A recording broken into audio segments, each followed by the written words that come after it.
Iran पर America के संभावित हमले की खबरों के बीच राष्ट्रपति डोनाल्ड ट्रंप का एक बयान सामने आया।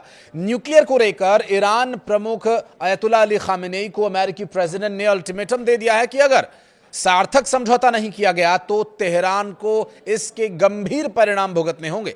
उन्होंने यह भी कहा कि ईरान के पास परमाणु हथियार नहीं हो सकते, ये उसको सीधे तौर पर साफ कर दिया गया है। अमेरिका और ईरान के बीच संघर्ष की आहट बढ़ती जा रही है। डोनाल्ड ट्रंप ने 2 एयरक्राफ्ट कैरियर बेड़ों को ईरान की खाड़ी पर तैनात करने के आदेश दे दिए और इसके बाद दोनों देशों के बीच तनाव चरम पर पहुंच गया है।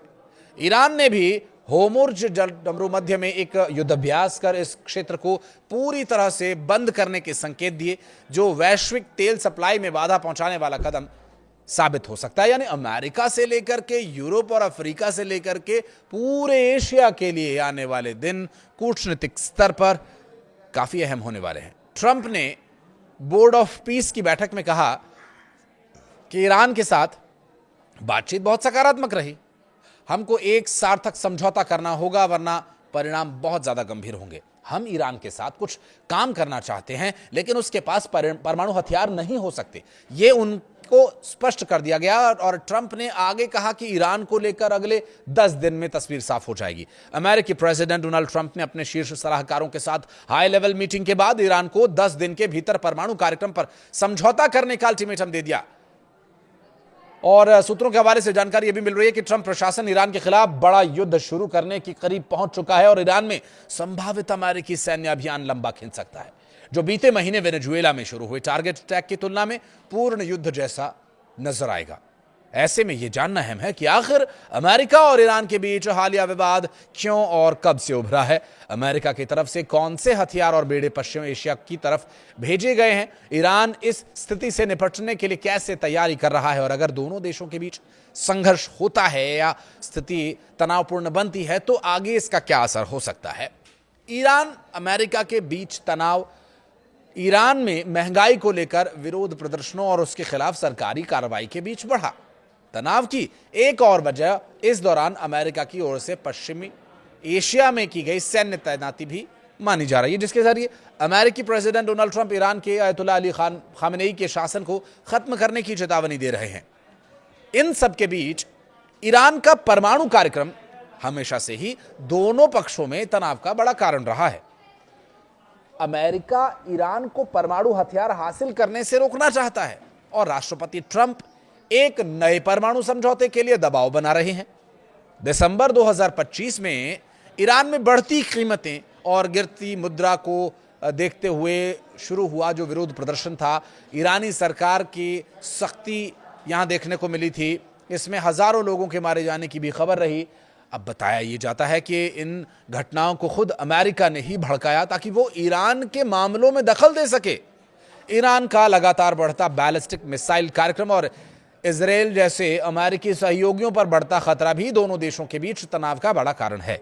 इसके अलावा सऊदी अरब, यूएई भी अलग अलग मौकों पर ईरान को लेकर खतरा जताते रहे हैं। अमेरिकी रक्षा मंत्रालय के सूत्रों और सैटेलाइट तस्वीरों के हवाले से अमेरिकी मीडिया ने दावा यह किया कि ईरान के साथ बढ़ते तनाव के बीच पश्चिम एशिया या मिडिल ईस्ट में 2003 के इराक आक्रमण के बाद से सबसे बड़ी सैन्य लामबंदी यहां की गई है। आक्रमण की जो वो तस्वीरें सामने आई थी, अब कुछ उसी तरह का हाल यहां देखने को मिल सकता है। और इन सैन्य बेड़ों में अमेरिका के सबसे घातक F-22 रैप्टर लड़ाकू विमान से लेकर सबसे बड़े खतरनाक युद्धपोत USS जेराल्ड आर फोर्ड शामिल हैं।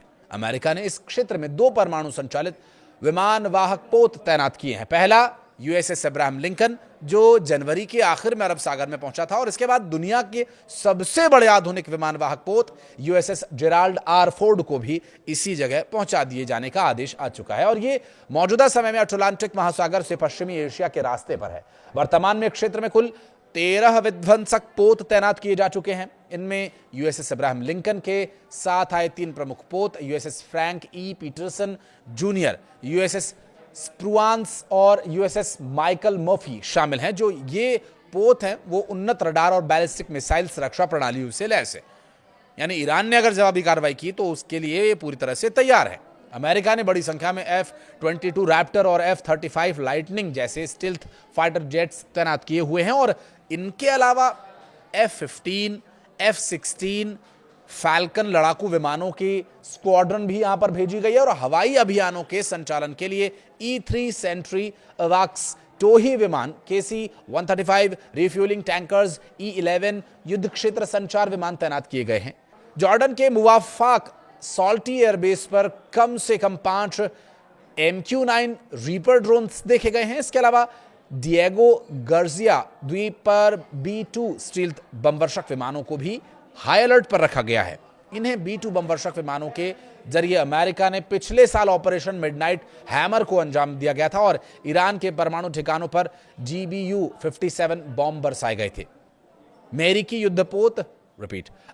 युद्धपोत टॉम हॉक क्रूज मिसाइलों से लैस है, जिनका इस्तेमाल पहले भी ईरान के परमाणु ठिकानों पर हमले के दौरान रक्षा व्यवस्थाओं को ध्वस्त करने के लिए किया जा चुका है।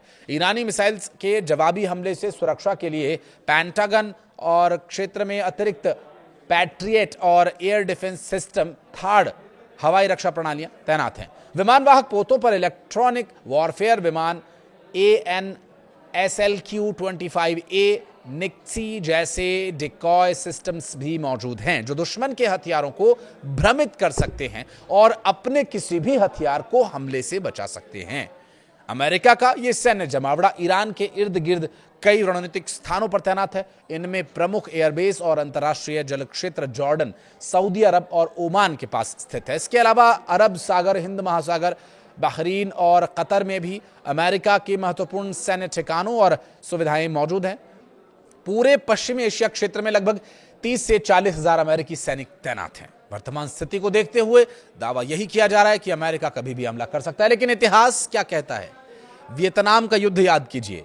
वियतनाम जो कि ईरान से बहुत कम साधन संपन्न था और बहुत पहले की वो बातें, उस वक्त भी अमेरिका के सैनिक बहुत ही अत्याधुनिक हथियारों से लैस थे उस वक्त के लिहाज से भी, और आज भी वही स्थिति है। लेकिन अमेरिका को वियतनाम में नचा दिया था उनके सैनिकों को वियतनामियों ने, और ईरान में भी अगर कुछ ऐसी कोशिश की गई, हालांकि अमेरिका बाहर से हमला करके पूरी तरह से ध्वस्त करने की कोशिश करेगा, जो कि अंतर्राष्ट्रीय स्तर पर उसे जवाब भी इसके लिए देना होगा।